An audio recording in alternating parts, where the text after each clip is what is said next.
FSN Radio. It's all about what's next. Go to financialsurvivalnetwork.com and sign up for your free weekly newsletter. You'll also get 3 free reports. The Financial Survival Network. It's all about what's next. Welcome. You are listening to the Financial Survival Network. I'm Kerry Lutz, and today's September 25th, 2017. Don't forget, email us with any questions, comments, feedback to kl@kerrylutz.com. So you've probably been watching all the comings and goings at Berkeley with Free Speech Week and all of these conservative commentators and personalities who are going to be speaking in what's become increasingly a hostile environment at Berkeley University. Well, that evidently is not to be, but there's still a lot to talk about in terms of the reactions that occurred. Mark Tapson, you are with us. You work over at the David Horowitz Freedom Center, where you focus on the politics of popular culture. And boy, there are a lot of politics going on. Welcome back to the show. Hey, thanks for having me back. Hey, so we were going to have this free speech week at Berkeley. They were going to spend like $1 million on security and literally lock down the campus so we didn't have repeats of the violence that took place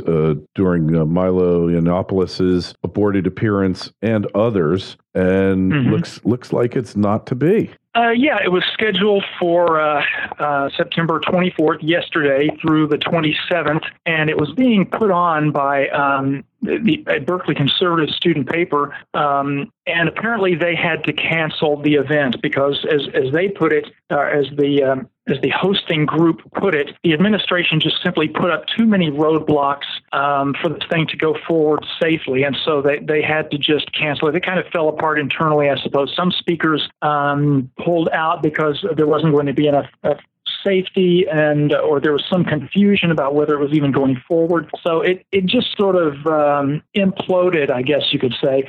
And the student group that put it together is apparently contemplating suing the administration, the UC Berkeley administration, for all of what they call the roadblocks that were put in the way of this event. It got canceled, as we mentioned, although Milos Yianopolis, the I suppose libertarian. He's kind of hard to pin down whether he's conservative or libertarian or what, but right. A provocateur, we could call him.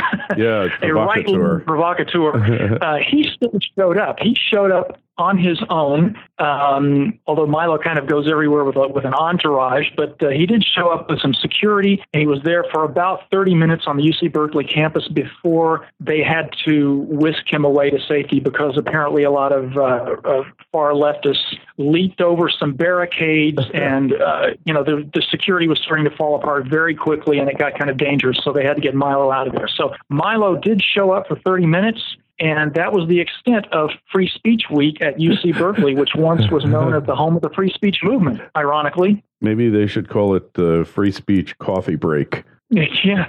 Well, just the fact that they had to have a free speech week gives you some idea of how little free speech is regarded on the UC Berkeley campus, at least when it comes to conservative speakers. You mentioned something about nearly $1 million worth of security. Ben Shapiro appeared at UC Berkeley a week or so ago, and his security for that evening cost a reported $600,000, and there was no disruption or violence because there was a strong police and security presence there that defused anything. But, $600,000 for security for one speaker, that is insane. Yeah. And it's just unmanageable. But, this never happens with non-conservative speakers. They have radicals, ex-Black Panthers, ex-communists or current communists, and there is never any security threat. There's never any concern. Those speakers get to go to any campus they want. They don't have to travel with security. Conservative speakers always have to be accompanied by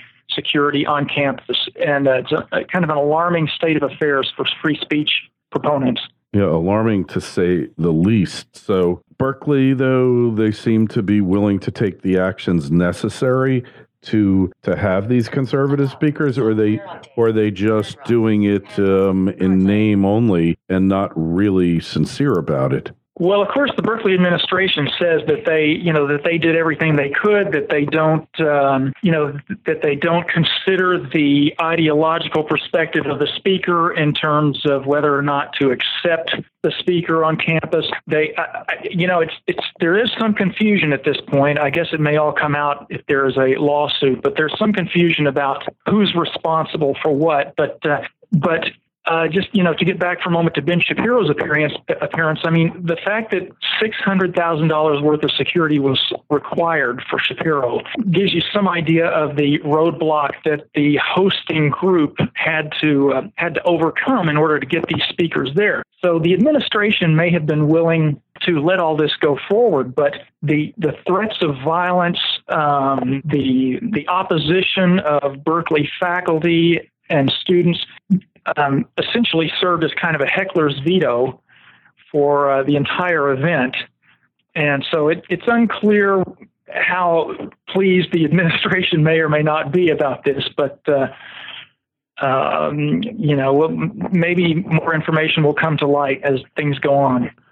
Yeah, well, it's, it seemed like there's some culpability on both sides. But look, like you said, you could have the most repulsive, repugnant speakers on the left, and nobody seems to care about it. But on the right, Ben Shapiro is pretty benign in terms of speakers. Yeah. He's not Milo by any stretch. Yeah. He's somewhat left, rather right of center.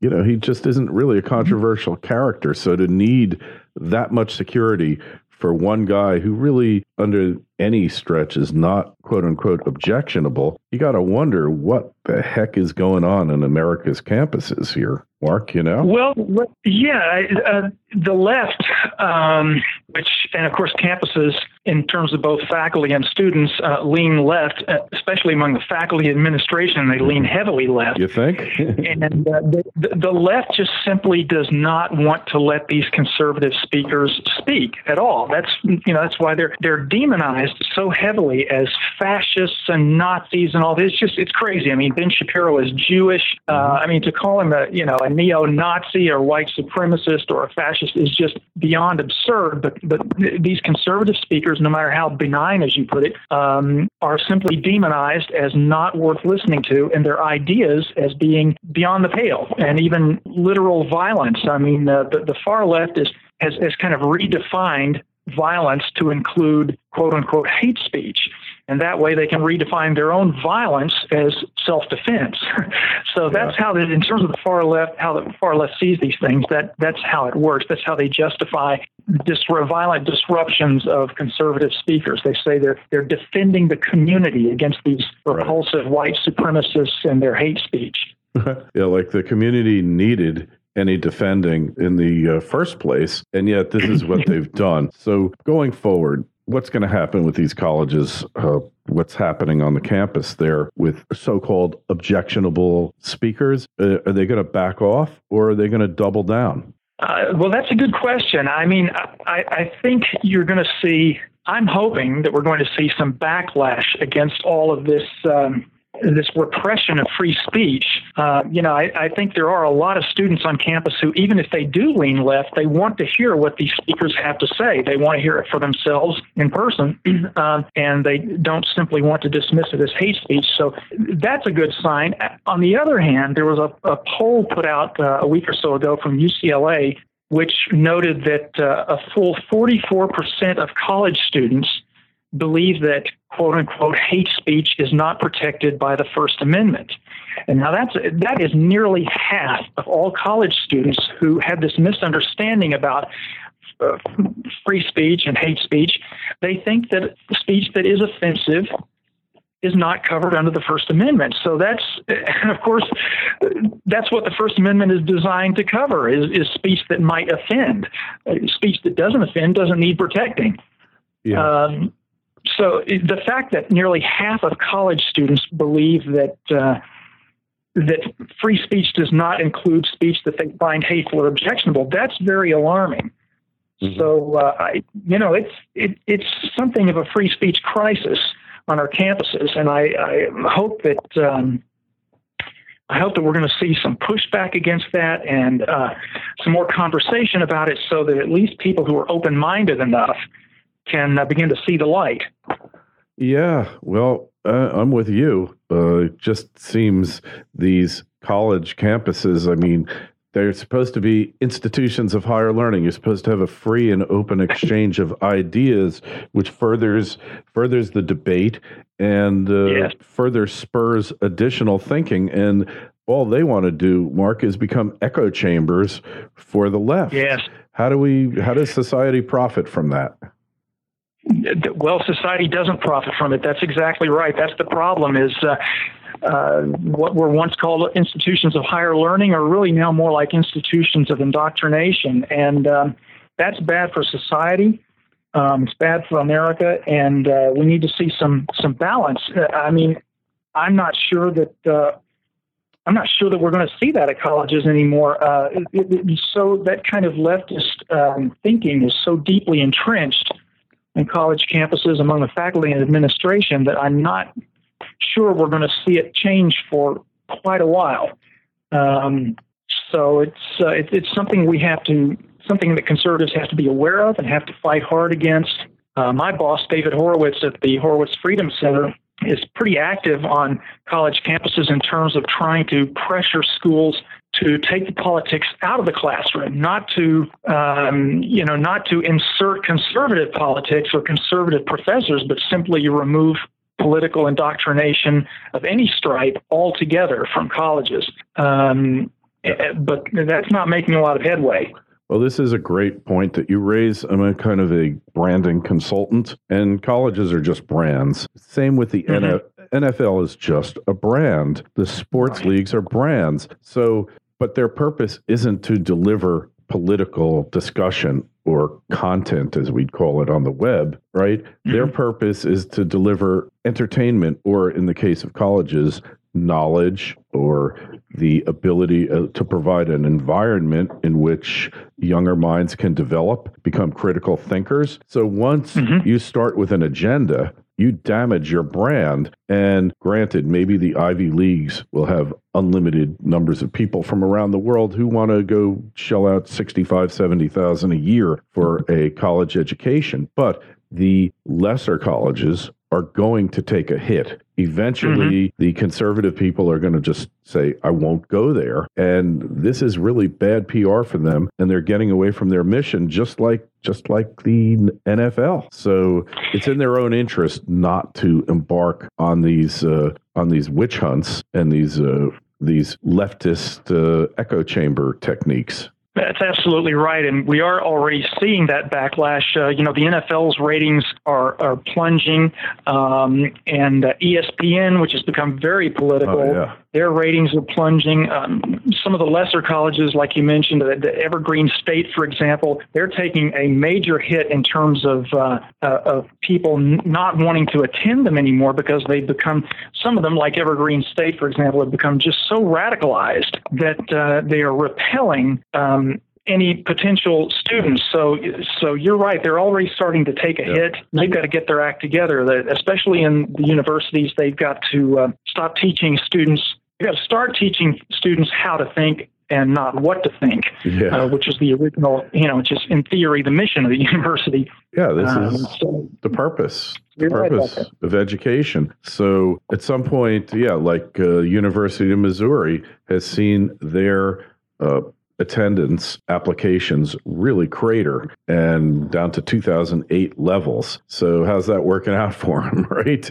I mean, they gotta start thinking that keep your mouth shut. There is a proper venue to express your opinion, your political beliefs. There's an unlimited number of outlets to do it, especially on the left. And keep some places free of it, especially when it's in your own long-term financial interest to do so. Yes, absolutely. We'll see what happens. The NFL, the anthem protests really kind of expanded over the weekend, and so we'll see how things proceed. There were, I've forgotten what team it is, but some players on a team. Oh, I'm blanking out on the team, but some players wrote a letter to the NFL, the actual league, requesting that November be protest month in the NFL. Yeah. So, well, we'll see how that works out. But I think, from what I'm hearing and seeing, it looks like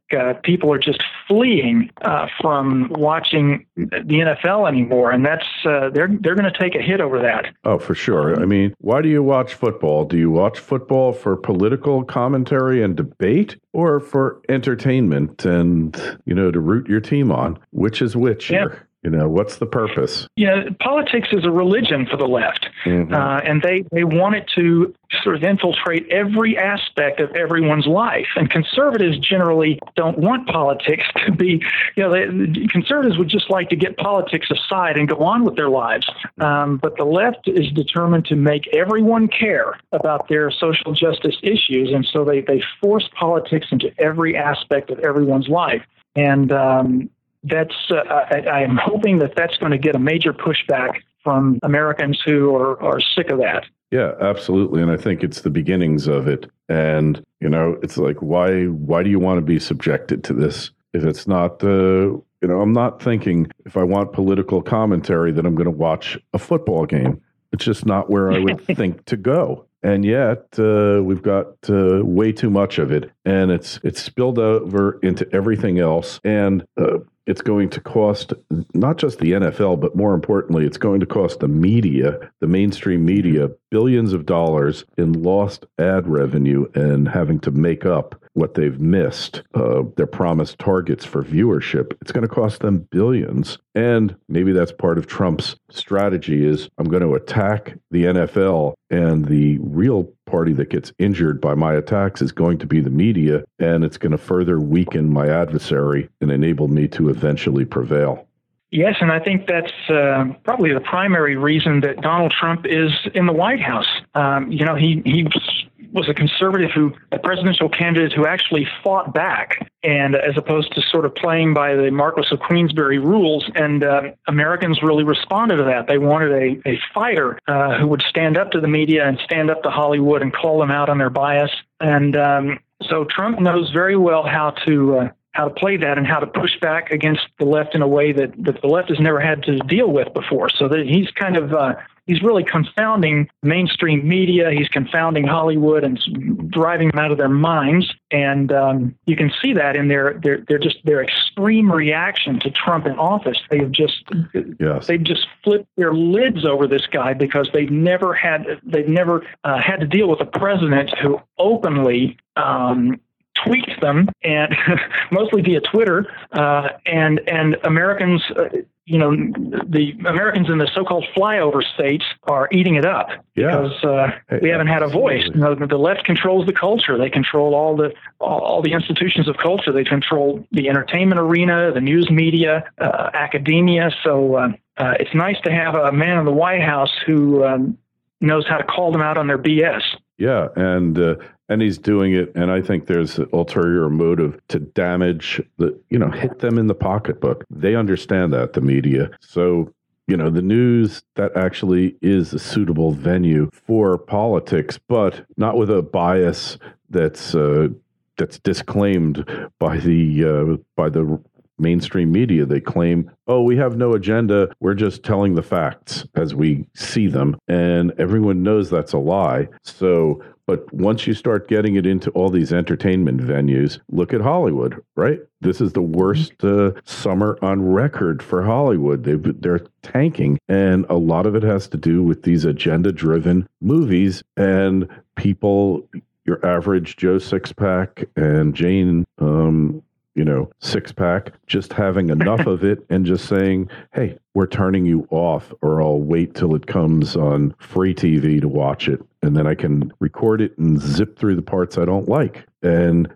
it's damaging their brand, and it's really, the brand is a fiduciary duty, at least in the case of publicly traded companies. So when you allow your brand to be damaged to further an agenda, you are violating your fiduciary duty to your shareholders. Yes, and they're going to have to respond to that at some point. I mean, this most recent Emmys broadcast, for example, was the lowest rated one ever, one that was hosted by Stephen Colbert, and it was just relentlessly anti-Trump. And they kind of take, a lot of Hollywood stars, they take pride in that. They don't really care because they don't care what mainstream Americans think. They think that mainstream Americans are morally and intellectually they're lessers, and so that they sort of take it as a badge of honor that that they upset so many Americans about what they deem to be their social justice causes. But at some point, they're going to have to start listening and changing because America is going to abandon them. Yeah, it's in their own financial interest to stop what they're doing. But, people act in very self-destructive manners every day of the week and all the time. So this is just yet another case. Anyway, Mark, it's been great speaking with you again. Just tell us where we find you and your work. Well, I'm the editor of the Horowitz Freedom Center's website called truthrevolt.org.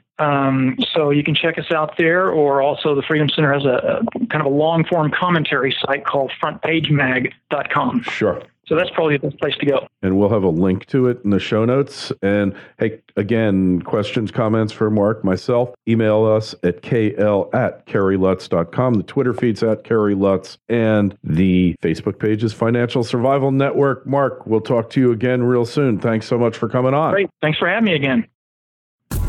FSN Radio. It's all about what's next. Go to financialsurvivalnetwork.com and sign up for your free weekly newsletter. You'll also get 3 free reports. The Financial Survival Network. It's all about what's next.